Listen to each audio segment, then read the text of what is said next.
आज के इस वीडियो में हम लोग एफ बराबर आर बाई टू सिद्ध करने वाले हैं।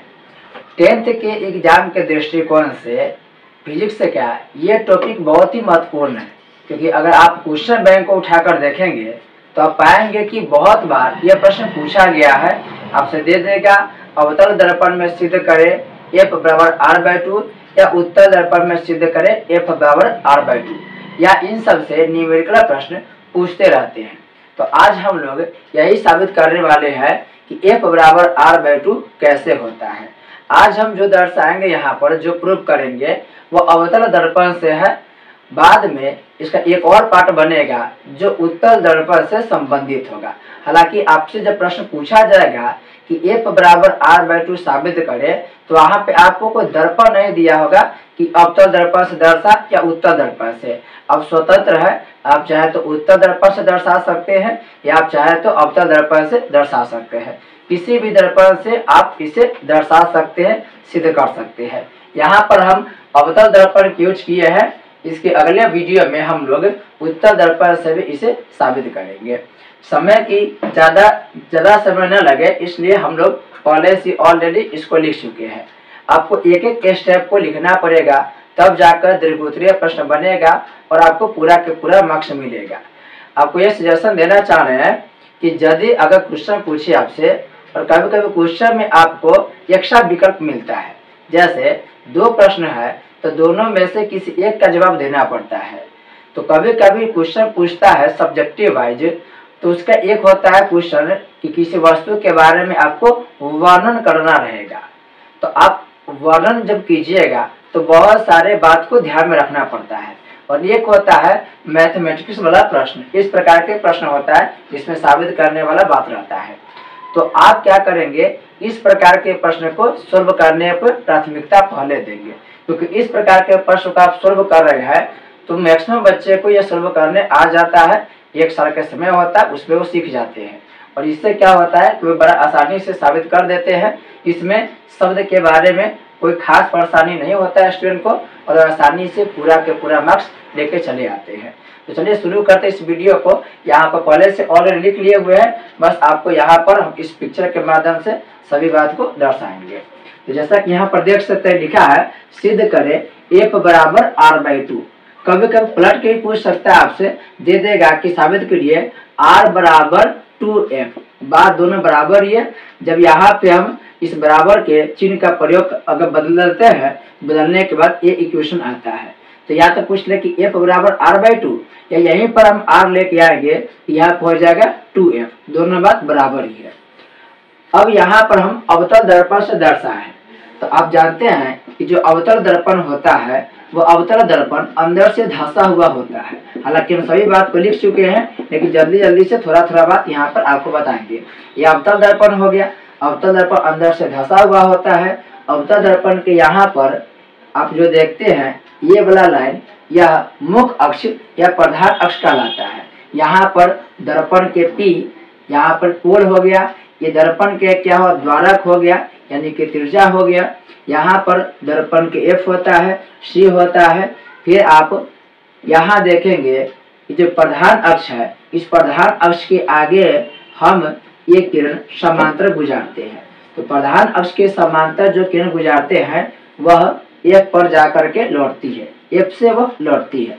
और फिर जब हम वक्रता केंद्र से गुजारते हैं, ये वक्रता केंद्र से जो किरण गुजारते हैं, तो वक्रता केंद्र से गुजरने के बाद ये वक्रता केंद्र पर ही ये लौट आती है। यहाँ पर हम सब बात दर्शाए हैं। आप इस अवतल दर्पण को ध्यान से देखेंगे। यहाँ पर इमेज छोटा है, इसे यहाँ पर बड़ा करके दिखाया गया है। अब देख सकते हैं लिखा है यहाँ पर कि माना कि m और m डैश एक अवतल दर्पण है। यहाँ पर देखिए हम लिख दे रहे हैं कि m हो गया और m डैश है। यहाँ पर नीचे m डैश हो गया और m हो गया। m डैश एक अवतल दर्पण है जिसका p ध्रुव है। ये जो P है वह ध्रुव है, या इसे हम पोल कह सकते हैं। CP वक्रता त्रिज्या है। C और P ये हो गया दर्पण के वक्रता त्रिज्या, तथा PF फोकस दूरी है। P और F फोकस दूरी है। ये बेसिक बात है, मैक्सिमम स्टूडेंट को ये सब पता होता है, लेकिन आपको ये सब लिखना होगा। फिर दिया है यहाँ पर दिया कि ए बी मुख्य अक्ष के समांतर किरण है।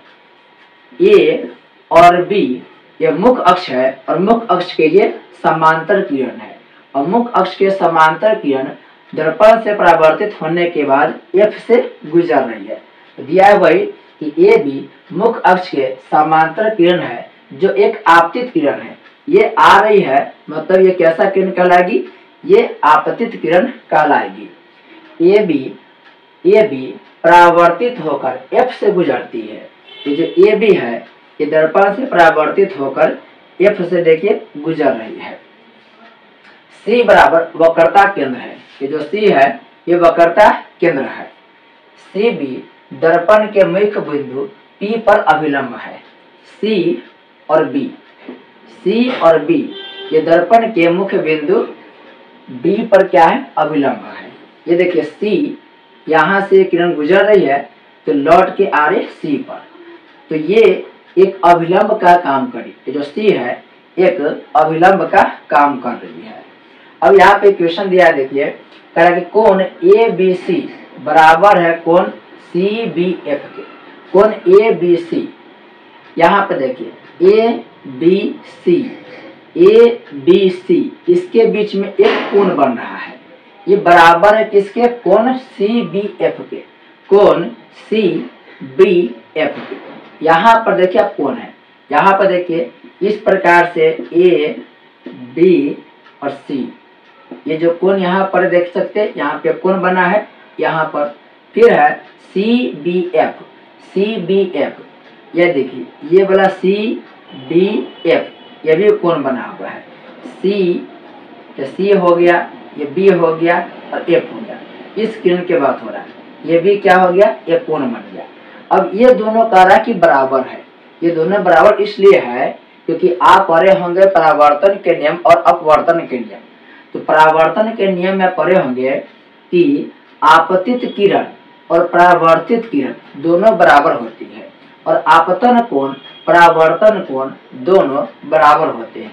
तो ये आपतन कोण हो गया, ये परावर्तन कोण हो गया, ये दोनों क्या हो गया, आपस में बराबर है। यहाँ पे लिख भी दिया है कि कोण ए बी सी बराबर है कोण सी बी एफ के। और कैसे बराबर है, तो ये बराबर है परावर्तन के नियम से। तो यहाँ पर कोण आई हो गया, कोण आर हो गया। आप परावर्तन के नियम में डिटेल से पढ़े होंगे। यहाँ पर ये कोण आई और कोण आर ये दोनों आपस में क्या है, बराबर है परावर्तन के नियम से। अब देखिए इसलिए क्या है कि कोण आई बराबर हो गया कोण आर के। तो ये कोण आई के नाम दे दिए हैं और ये नाम दिए इस कोण के कोण आर, ये भी दोनों आपस में क्या हो गया, बराबर हो गया। हम इसके नाम दे दिए कोण आर, ये जो होगा कोण आई और इसका नाम होगा कोण आर। अब यहाँ पर लिखा है कि कोण ए बी सी बराबर है कोण बी सी एफ के। कोण ए बी सी बराबर है बी सी एफ के। ये जो देख रहे हैं आप कोण ए बी सी बराबर है कोण बी सी एफ के। ये कैसे है समझिए, अगर ये आपतन कोण मान लेते हैं कि 10 है तो ये भी परावर्तन कोण हो जाएगा 10। अब कह रहा है कि ये वाला कोण और ये वाला कोण बराबर कैसे है, ये आप मैथ में अच्छा से पढ़े होंगे। मैथ में पढ़े होंगे आप एकांतर कोण के बारे में, कि एकांतर कोण आप पढ़े होंगे। जैसे नहीं अगर पढ़े हो तो इतना समझ लीजिए कि जहां पर आपको जेड आकार की आकृति दिखाई दे, तो जेड आकार की आकृति जब दिखाई देगा तो इतना समझिए कि ये वाला जो कोण होगा और ये वाला जो कोण होगा वो आपस में क्या होगा, बराबर होगा। अंतर एकांतर कोण मैथ में पढ़े होंगे, उससे यह बराबर होगा। कैसे बराबर होगा, ये मैथ के विषय है, आप मैथ से पढ़े होंगे।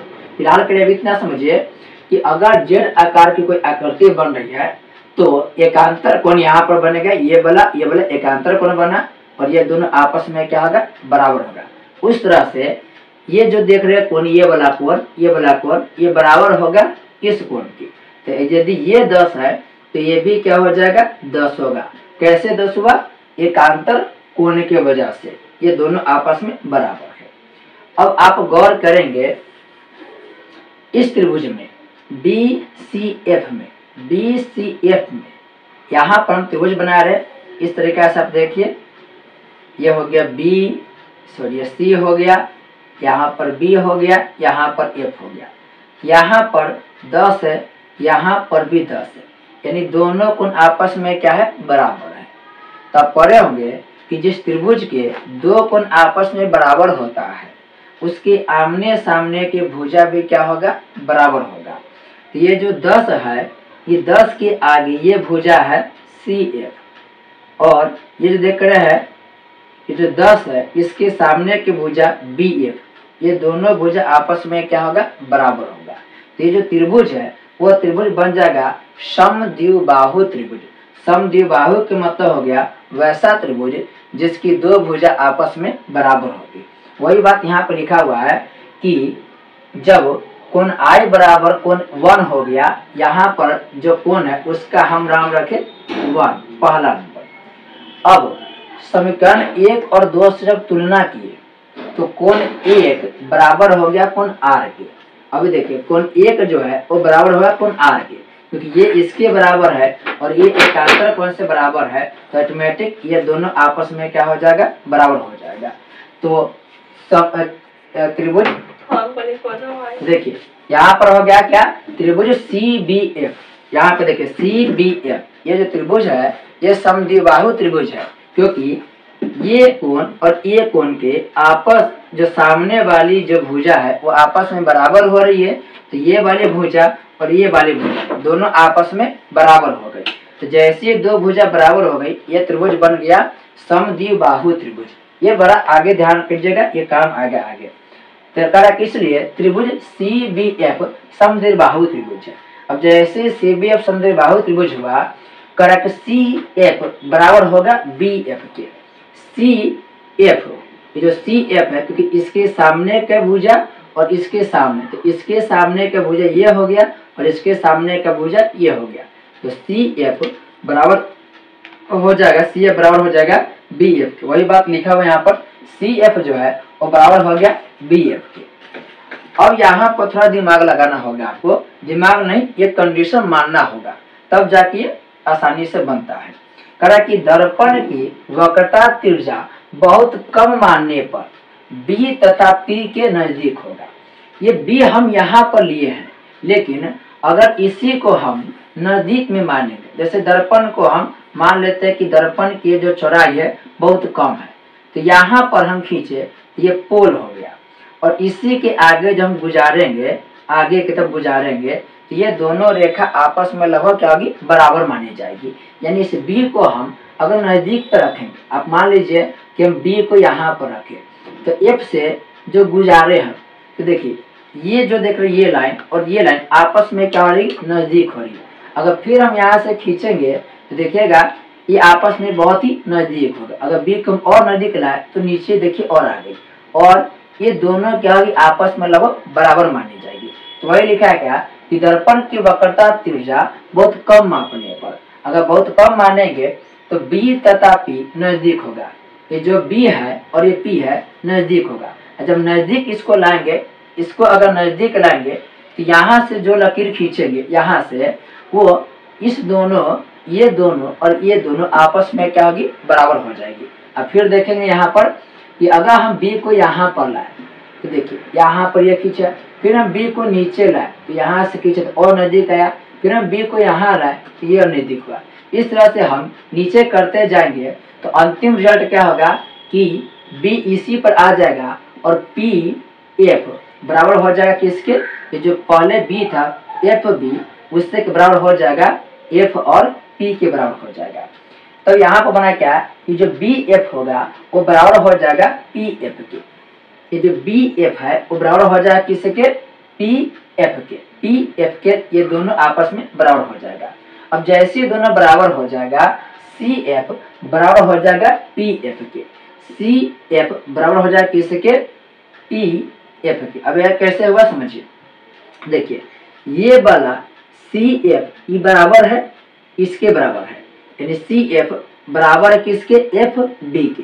अब हम इसको नीचे लाए तो ये जब नीचे लाए तो जो P और B बराबर था वो जब यहाँ पर ला दिए B के पास, तो ये दोनों आपस में बराबर हुआ, यानी कि F और P बराबर हो गया।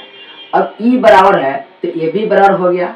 अब ये जो बराबर है F और P बराबर होगा तो C और F भी आपस में क्या होगा, बराबर हो गया। और वही लिखा है यहाँ पर कि अब P और F जो होगा वो बराबर हो जाएगा हाफ CP के। देखेंगे यहाँ पर PF ये हो गया, ये हाफ है CP के। तो यहाँ पर P हो गया, यहाँ पर C हो गया। आपको साफ साफ दिख रहा है ये वाला लकीर लंबा है और ये वाला लकीर छोटा है। ये वाला लकीर मान लेते हैं कि F हो गया और P हो गया, और ये हो गया C हो गया, ये माने P हो गया। तब साफ साफ दिखा रहा है कि ये बड़ा है और ये छोटा है। अब कितना बड़ा है ये वाला, ये इसका डबल दुगुना है, इसका दुगुना है। दुगुना कैसे है, क्योंकि ये और ये बराबर है। और जब दोनों को जोड़े, ये दोनों को जोड़े यानी CF और FP दोनों को जोड़े तो बना PC। आप यहाँ पर देखेंगे C और F बराबर हो गया F और P के। CF बराबर हो गया F और P के। लेकिन अगर हमको PC जोड़ना है, जैसे मान लेते हैं कि अगर जोड़े हम CF प्लस किए FP के, FP के, तो ये क्या निकलेगा, PC निकलेगा, P और C।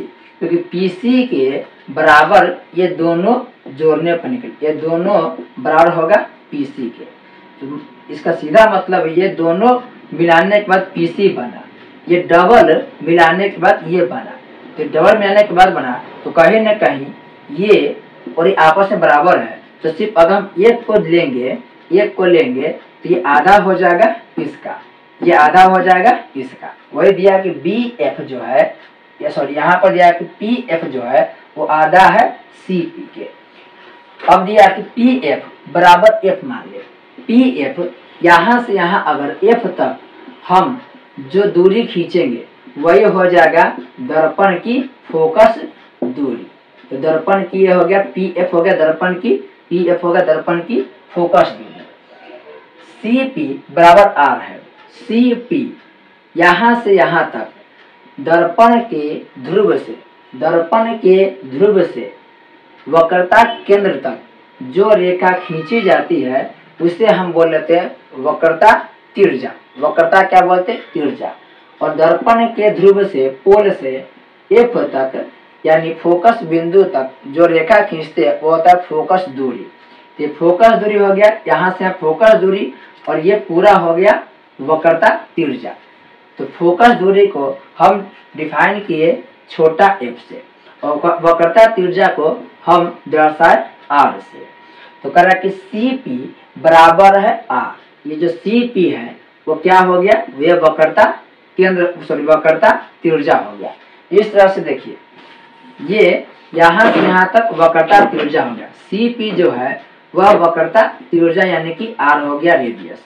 और FP आप उल्टा भी लिख सकते हैं, PF भी लिख सकते हैं। PF जो है वह हो गया, यहाँ पर देख सकते हैं तो F हो गया। अब देखिए ये वाला हम बताया था कि ये वाला जो दूरी है वो आधा होगा इस दोनों, ये जो होगा इतना दूरी वो इस दूरी के क्या होगा, हाफ है। तो ये दूरी हाफ है, ये दूरी हाफ है, तो इसको हम क्या माने, इसको हम F ही तो माने है ना। अब ये जो है ये इस F के क्या है, दुगुना है, तो इसको हम क्या माने, R माने हैं। तो ऑटोमेटिक हो गया कि F जो है वह हाफ होगा किसके, R के। R के क्या होगा, हाफ होगा। तो समझिए, फिर से समझेंगे। F जो होगा वह R के क्या है, हाफ है। R के क्या है, हाफ। यहाँ पर देखिए ये जो दर्पण के P है ये दूरी, और दर्पण के P और C के बीच की दूरी, P और C दुगुना होगा P और F के। तो जब PC दुगुना है PF के तो इसको उल्टा करेंगे, रिवर्स करेंगे, तो इसका मतलब है कि F जो है वो R के क्या होगा, उल्टा होगा। और इस तरह से ये साबित हो गया कि F जो है वो R के क्या है, आधा है। अगर इसको हम उल्टा करेंगे तो इसमें क्या हो जाएगा कि यहाँ पर अगर हम चाहेंगे R निकालना तो R जो होगा वो 2F के क्या होगा, बराबर हो जाएगा। अगर आपको ये नहीं समझ में आया तो आप इसको एक एग्जाम्पल से आप अंक लेके मान सकते हैं। मान लेते हैं कि P और F 10 है, तो ये भी 10 है, तो ये भी क्या हो जाएगा, 10 हो जाएगा। जब P और F 10 है तो ये चूंकि ये बराबर है इसके, तो ये 10 के बराबर है, तो ये भी 10 हो गया। अब 10 यहाँ और यहाँ को जोड़े, तो ये 10 और 10 जोड़े तो ये क्या हो गया, 20 हो गया। अब ध्यान दीजिए, P और F जो है, P और F, तो P और F को हम क्या मान लिए, फोकस दूरी मान लिए, ये से छोटा हम F मान लिए, यानी P और F के बीच जितने दूरी है उसको हम फोकस दूरी माने। अब फोकस दूरी को हम F से डिनोट किए। तो उसी तरीका से P और C को हम R माने। R के मतलब रेडियस हो गया, वक्रता त्रिज्या हो गया। तो देखिए आप खुद देख सकते हैं कि F कितना है, तो F 10 है, और यहाँ से यहाँ देखिए PC R कितना है, 20 है। तो साबित हो रहा है ना कि F जो है वो आधा किसका है, R के। तो F जो है वो R के क्या हो रहा है, आधा हो रहा है। इस तरह से साबित हो गया F बराबर R/2 होता है। अगले वीडियो में हम लोग क्या करेंगे, जो अब उत्तल दर्पण होता है उस उत्तल दर्पण से F बराबर R/2 साबित करेंगे। अगर आपको ये वीडियो में कुछ समस्या हुआ है तो आप इस वीडियो को फिर से रिवाइज करके देखेंगे, या आप स्लो मोशन में देख सकते हैं या फास्ट मोशन में देख सकते हैं। यूट्यूब आपको सुविधा देता है कि इस वीडियो को फास्ट करके देखना है, स्लो करके देखना है। तो आप यहाँ पर जो भी बातें नोट किया गया है, इस सभी बातों को नोट करेंगे, और जैसे जैसे दिया है उसी तरह से अगर आप लिखेंगे तभी जाके आपको पूरा मार्क्स मिल सकता है, अन्यथा नहीं मिल सकता है। तो अगले वीडियो में हम मिलते हैं, उत्तल दर्पण के साथ कैसे साबित करेंगे। तब तक के लिए आपका बहुत बहुत